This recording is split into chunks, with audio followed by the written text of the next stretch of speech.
वाकई में डॉक्टर यह देखकर हैरान रह गया जब उसने स्प्लिंट देखा।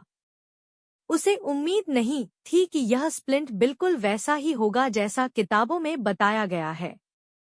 उसने यह भी कहा कि अगर थोड़ी और देर हो जाती तो उंगली हमेशा के लिए खराब हो जाती। इसके बाद उसने तुरंत सीटी स्कैन करवाने की व्यवस्था की। जैसे ही वे अस्पताल के गलियारे में थे, लड़की को अचानक एक जानी पहचानी आवाज सुनाई दी।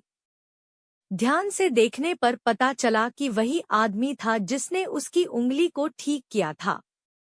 लड़की के पिता उसे देखकर शुक्रिया कहने आगे बढ़ ही रहे थे कि अचानक उन्हें जोर जोर से खांसी आने लगी। आदमी ने तुरंत अपना हाथ उनके सीने पर रखा, लेकिन लड़की के पिता ने उसे पीछे हटा दिया।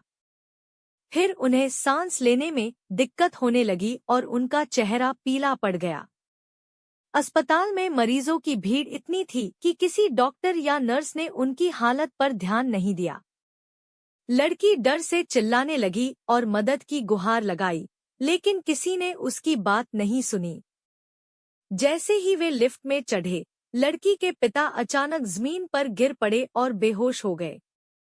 सोंग शुयुआन, एक ताकतवर आदमी, लिफ्ट में दौड़कर आया, लेकिन डॉक्टर ने उसे बाहर खींच लिया। स्थिति गंभीर थी, इसलिए डॉक्टर ने तुरंत मरीज को सीधा लिटाया और बचाव उपकरण लाने के लिए दौड़ पड़ा। इसी दौरान सोंग शुयुआन ने लड़की के पिता के सीने पर हाथ रखा। उसे महसूस हुआ कि उनका दिल अब रुकने वाला है। डॉक्टर भी तुरंत पहुंच गए और ट्यूब डालने की तैयारी करने लगे, लेकिन उसने उन्हें बताया कि अब बहुत देर हो चुकी है, मरीज का दिल रुक चुका है।